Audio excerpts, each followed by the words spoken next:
Oppenheimer ने atomic bomb बनाया और पूरी दुनिया चिल्लाकर कहने लगी कि इस बंदे ने गलत किया है, लेकिन मैं कहता हूँ कि इस बंदे ने एकदम सही किया इस बम बनाकर। क्योंकि देखो, हमारे भारत के अंदर एटॉमिक एनर्जी के जनक होमी बाबा और एटॉमिक बम बनाने वाले अब्दुल कलाम के लोग आज पूजा करके उनके पैर पड़ते हैं। क्योंकि ये ज़रूरी भी है, क्योंकि अगर वो बम नहीं बनाते अब्दुल कलाम और होमी बाबा, अगर वो एनर्जी की स्थापना नहीं करते जिन्हें आज हम जनक कहते हैं एटॉमिक एनर्जी का, न्यूक्लियर एनर्जी का, अगर वो ये सब कुछ शुरुआत नहीं करे होते, अगर अब्दुल कलाम बम नहीं बनाए होते, तो हम सब जानते हैं कि आज चाइना और पाकिस्तान हमारे ऊपर बैठ के तांडव करते। क्योंकि ये इन्होंने जो किया एकदम सही किया। और ओपेनहाइमर अगर बम नहीं बनाता तो मैं 100% कह सकता हूँ कि हिटलर उस टाइम के अंदर है ना बम बना रहा था। और इसकी कन्फर्मेशन खुद अल्बर्ट आइंस्टाइन ने दी थी, जो कि बहुत बड़े वैज्ञानिक है।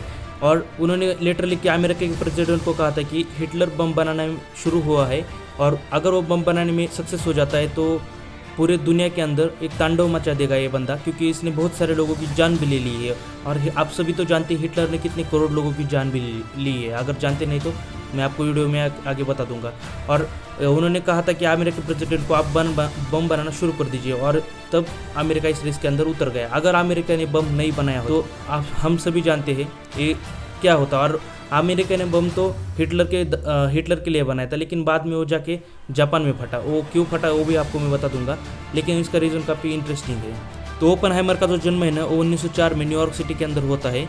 और ओपेनहाइमर जो है ना, वो जर्मन थे, जर्मन जूस। और मैं आपको बताना चाहूँगा, तब के सबसे ज़्यादा पावरफुल जो साइंटिस्ट थे वो जर्मन के ही थे।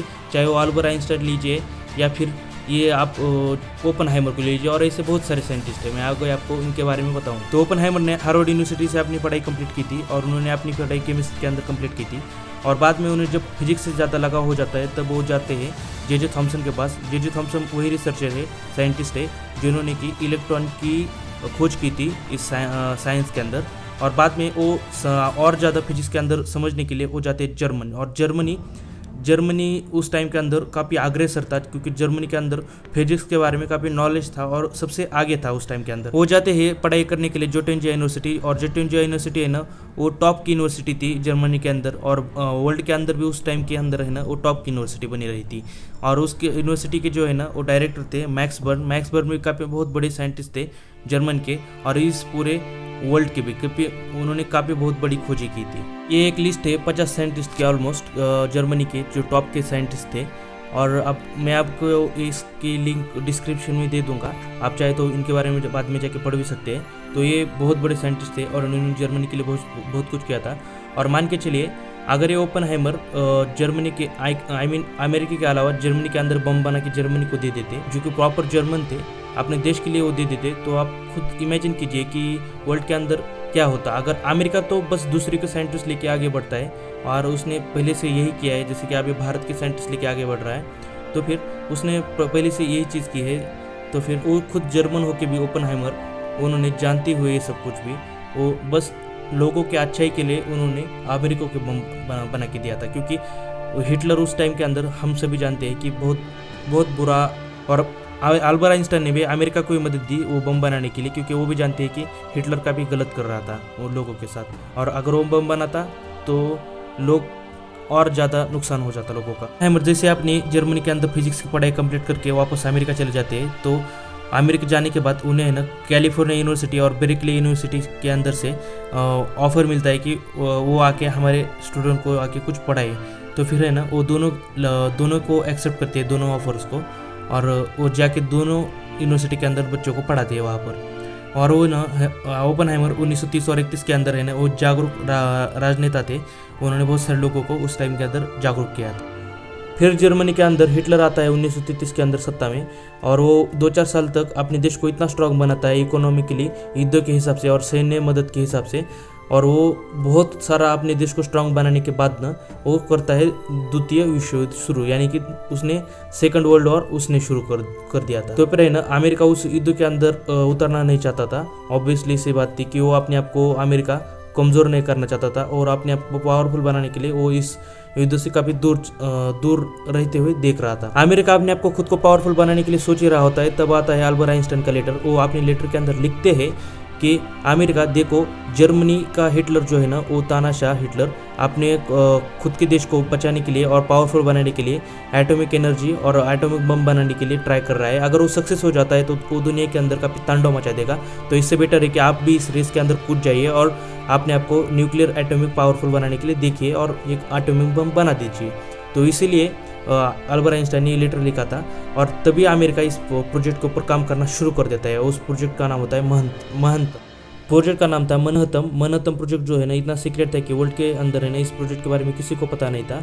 और इसका प्रोजेक्ट का इंचार्ज डायरेक्टर जो है ना ओपनहाइमर को बनाया जाता है, कि ओपनहाइमर के पास ही काफ़ी इंटेलिजेंस थी इस प्रोजेक्ट को एटॉमिक बम बनाने के लिए, और वो काफ़ी जानकार थे। तो फिर ओपनहाइमर इस प्रोजेक्ट के ऊपर जैसे काम करना शुरू कर देते तो अमेरिका और क्या करता है कि जो ऐसे साइंटिस्ट है जो कि इस प्रोजेक्ट के अंदर कुछ जानते हैं और जो कुछ इस प्रोजेक्ट को मदद कर सकते हैं कि इस बम को बनाने के लिए मदद कर सकते हैं, उन सारे साइंटिस्टों को यूरोप से और वर्ल्ड से बहुत सारे साइंटिस्टों को उस प्रोजेक्ट के अंदर आके रख देता है, ये बम बनाने के लिए।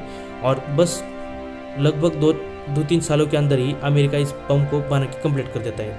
और तब अमेरिका पहला बम जो ओपनहाइमर थे वो उनके पास 2 ही बम थे और एक थोड़ा सा उन्होंने एक टेस्ट के लिए रखा था, और वो जो है ना अपना टेस्ट कंप्लीट करते हैं। ओपनहाइमर ने जितना सोचा था वो उससे लगभग 10 से 20 गुना ज़्यादा बड़ा था वो बम का धमाका। और तब ओपनहाइमर कहते हैं, now I am become a death, destroy the world. Do his duty, and to impress him, takes on his multi-armed form and says, "Now I am become death, the destroyer of worlds." यानी कि ये एक संस्कृत की line थी, और Oppenheimer जो है वो संस्कृत स्कॉलर थे।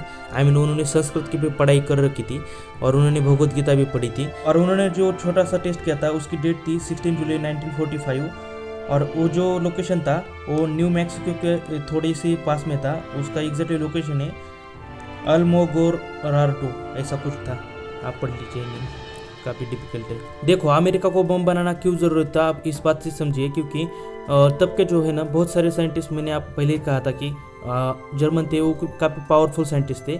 और मान के चलिए वो अगर हिटलर बम बनाने में सक्सेस हो जाता तो क्या होता, क्योंकि देखिए हिटलर ने लगभग 2 करोड़ से ज़्यादा लोगों की जान ली थी। उसमें से बहुत सारे लोग प्रिजनर थे, औरतें, बूढ़े, बच्चे, आदमी, बहुत सारे हर कैटेगरी के लोग को उसने मारा है। और ज़्यादातर लोगों को है ना उसने अंदर चेंबर के अंदर बंद करके जहरीली गैस छोड़ के मारता था, और वो उस चेंबर के बाहर बैठ के वो मज़ा लेता था, लोग कैसे मर रहे तड़प तड़प करके, उसे देख के मज़ा आता था। वो गैस छोड़ के जब लोग मरते थे वो तड़प के, तो है ना आप यकीन मानिए मेरा, अगर वो बम बनाता तब वो ज़रा भी सोचता क्या ये बम मारने में कहीं पर, मान के चलिए उसकी दुश्मनी है ना किसी और देश के साथ थी, लगभग मान के चलिए अमेरिका के साथ थी, या फिर उसने बहुत सारे लोगों को देशों को जो मारा था, जैसे कि रशिया को मारा था। रशिया को तो बेमतलब मारा था उसने, और ऐसे हर किसी देश को बेमतलब मारा था, पोलैंड हो गया, बहुत सारे देश। तो फिर है ना वो ज़रा भी नहीं सोचता, जो देश उसको टप जा रहा है, जैसे कि अमेरिका उसको टप जा रहा था, तब है ना वो ज़रा भी नहीं सोचता उसके ऊपर तो बम मारने के लिए। वो चाहता तो अमेरिका के ऊपर बम मारता, या फिर कोई पावरफुल देश जैसे कि रशिया के ऊपर वो बम मारता। तब के पावरफुल जो देश थे जैसे कि अमेरिका, रशिया, जर्मनी यानी कि हिटलर की जर्मनी, और चौथा था जापान। इन चारों देशों के पास काफ़ी पावरफुल चीज़ें थी और पावरफुल देश थे। और उसकी जो दुश्मनी थी हिटलर की, वो ज़्यादातर दुश्मनी है ना रशिया से थी। तो मान के चलिए रशिया उसे टप जाता अगर जीतने के लिए, तो वो ज़रा भी नहीं सोचता उसके ऊपर बम मारने के लिए, क्योंकि जो हिटलर 2 करोड़ से ज़्यादा लोगों की जान ले सकता है, जहरीली गैस छोड़ सकता है, लोगों को तड़प तड़प मारने में उसको मज़ा आता है, वो ज़रा भी नहीं हिचका सोचता कि किसके ऊपर बम मारने के लिए, क्योंकि वो ईजिली उन सारे देशों के ऊपर है ना एटॉमिक बम मारता और उन सबको मार देता। क्योंकि अमेरिका ने जो बम मारा था उससे लगभग 2 लाख लोगों की जान गई थी, तो हिटलर कितने बम मारता, आप इसी बात से एक इमेजिन कर लीजिए। और कितने उसे तो लोगों को मारने में मज़ा आता था, तो फिर इसीलिए अमेरिका को बम बनाना ज़रूरी था। तो बहुत सारे लोग जो है ना अभी ओपनहाइमर को कोस रहे हैं कि उसने बम बना के गलत किया था, तो मैं उन सारे लोगों को बताना चाहूँगा, देखिए ओपनहाइमर ने जब बम बनाया ना तभी सेकंड वर्ल्ड वॉर ख़त्म हुआ। उसके बाद है ना ऐसा कोई युद्ध भी नहीं हुआ और हो भी नहीं सकता, क्योंकि देखिए आप बहुत सारे देशों के पास है ना एटॉमिक बम है, और उससे भी पावरफुल बम है जो ओपनहाइमर ने बनाया था, लेकिन बनाने वाला तो मेन ओपनहाइमर ही था। तो फिर उससे काफ़ी पावरफुल बम होने के कारण है ना अब हर कोई देश है ना डरता है, क्योंकि हर कोई देश जानता है कि अगर मैंने उसके ऊपर बम मारा तो वो भी मेरे ऊपर बम मारेगा, तो फिर हम दोनों लगभग ख़त्म होने के कगार पे आगे खड़े होंगे। तो फिर हर देश डरता है। अगर उन देशों के पास मान के चलिए बम ही नहीं होता तो हिटलर जैसी चीज़ें हो जाती, क्योंकि कोई भी देश आके बस युद्ध करता और अपने आप को ख़त्म एक दूसरे को ख़त्म करने के लिए तुले हुए थे हर कोई देश। लेकिन जब बम बना ना तभी काफ़ी शांति आई इस वर्ल्ड के अंदर, तो फिर इसीलिए ज़रूरी था। और ये जो अमेरिका ने बम मारा था जापान के ऊपर, वो एक अलग चीज़ थी। मैं बताता हूँ आपको एग्जैक्टली क्या हुआ था। तो जापान की बात शुरू होती है 1937 से। तो जब जापान है ना चाइना के ऊपर आक्रमण करके बहुत सारे उसके चाइना की जो ज़मीन है उसको कैप्चर करता है और अपने अंडर में लेता है, और उस ज़मीन को इतना लूटता है, उसके जो चाइना के लोग थे उनको इतना लूटता है और इतना मारता है, बहुत सारे लोगों की उसने जान भी ली थी। और वो उसने बस इसीलिए किया था जापान ने कि वो अपने आप को एक पावरफुल दिखाना चाहता था, और पावरफुल बने रहने के लिए उसने ये सब कुछ चीज़ें की थी। और उससे पहले भी उसने है ना रशिया को भी मारा था, और रशिया को उसने हरा भी दिया था, ऐसा नहीं कि नहीं हराया था, उसने हराया भी था, और चाइना को भी हरा दिया था। अमेरिका और जापान की दुश्मनी 1941 से शुरू होती है, और ये दुश्मनी इसीलिए शुरू होती है कि जब जापान 1941 के अंदर है ना फ्रेंच इंडो चाइना को कैप्चर कर लेता है। ये जो फ्रेंच इंडो चाइना होता है ना वो लगभग 3 देशों से बनता था। उसमें है ना वियतनाम, लाओस और कोलंबिया, 3 देशों का समावेश है। तो इनको जो है ना वो फ्रेंच इंडो चाइना को कैप्चर कर लेता है जापान। तब अमेरिका इस जापान के ऊपर प्रतिबंध लगा देता है, और प्रतिबंध में कहता है कि अब से जापान को कोई भी क्रूड ऑयल को सप्लाई नहीं देगा। जो जापान का है ना वो क्रूड ऑयल का जो ज़रूरत थी वो लगभग अपनी खुद की ज़रूरत का वो लगभग 6% ही प्रोड्यूस कर पाता था खुद से, और बाकी का 94% जो है वो बाहर से मंगवाता था। और उसका जो सब कुछ बिजनेस था, इकोनॉमी थी जो थी जापान की, वो सब कुछ बाहर से आने वाली क्रूड ऑयल के ऊपर ही डिपेंड करती थी, क्योंकि उसका जो डेवलपमेंट था, उसकी जो इकोनॉमी थी, और उसकी जो आर्मी को लगने वाला क्रूड ऑयल था, वो सब कुछ बाहर से आने वाले क्रूड ऑयल के ऊपर डिपेंड करता। तो जापान की जो आर्मी थी वो अपने देश को है ना बचाने के लिए कुछ भी कर सकती थी, और वो अपने आप को बचाने के लिए और अमेरिका को सबक सिखाने के लिए वो क्या करते हैं, अमेरिका को एक आइलैंड था और उस आइलैंड का नाम था पर्ल हार्बर, और उस आइलैंड के ऊपर अमेरिका ने हर एक चीज़ की जो ज़रूरत होती है वो अवेलेबल करके रखी थी। जैसे कि वहाँ पर रहने वाले जो आर्मी वाले के बच्चे थे उनके लिए स्कूल था, वहाँ पर लगने वाली हर चीज़ के लिए दुकानें थी, और हर तरीके का खुद का एक अलग सिस्टम और सिटी बना के रखी थी उस आइलैंड के ऊपर। और अगर कोई अटैक भी करता है तो वहाँ पर हर तरीके की आर्मी थी, नेवी थी, और फाइटर जेट्स भी थे। तो फिर है ना चुपके से है ना जाके जापान क्या करता है, इस आइलैंड के ऊपर हमला कर देता है और इतना मारता है वहाँ के लोगों को बिना मतलब के। बस वो जाता है और बहुत सारे लोगों की वहाँ जाके वो अटैक करके जान ले लेता है, और वहाँ पर है ना जितने भी वो फाइटर जेट्स थे उन सारे जेट्स को ख़त्म कर देता है। और वो मान के चलिए उन जेट्स की जो बनाने के लिए टाइम लगा था अमेरिका को, लगभग 20 से 30 साल लगा था। और तब के टाइम के अंदर है ना अगर कोई बनाना भी चाहता था उतने जेट्स, फाइटर जेट्स, तो लगभग 20 साल तो लग ही जाते। तो फिर अमेरिका लगभग है ना 10 से 20 साल पीछे चला गया था उस अटैक के बाद। तो फिर वो एग्जैक्टली वैसे समथिंग था। तो फिर है ना अमेरिका वो अटैक होने के बाद बौखलाया जाता है, लेकिन अमेरिका जानता था अभी जापान से पंगा लेना वो अपने आप को कमज़ोर करने के जैसा है, क्योंकि जापान काफ़ी पावरफुल था। वो बस अमेरिका अपना रोब झाड़ने के लिए गया था वहाँ पर, और उसने प्रतिबंध लगा भी दिए थे जापान के ऊपर, लेकिन जापान पावरफुल था, वो अमेरिका जानता था। और इसीलिए अमेरिका 2-3 साल तक चुप रहा जब वो हमला हुआ था। और 41 के बाद से वो लगभग है 45 तक वो अमेरिका शांत रहा, और बाद में जाके अमेरिका जापान के ऊपर बम फोड़ता है। तो अमेरिका 6 अगस्त और 9 अगस्त को 2 बम फोड़ता है अलग अलग, और जापान को कहता है आप सरेंडर कर दीजिए नहीं तो हम तीसरा बम फोड़ देंगे। तब जापान सरेंडर कर भी देता है, और उस टाइम के अंदर है ना लगभग 2 लाख लोगों की आसपास की उसके ऊपर जान चली गई थी, 2 लाख के ऊपर लोगों की।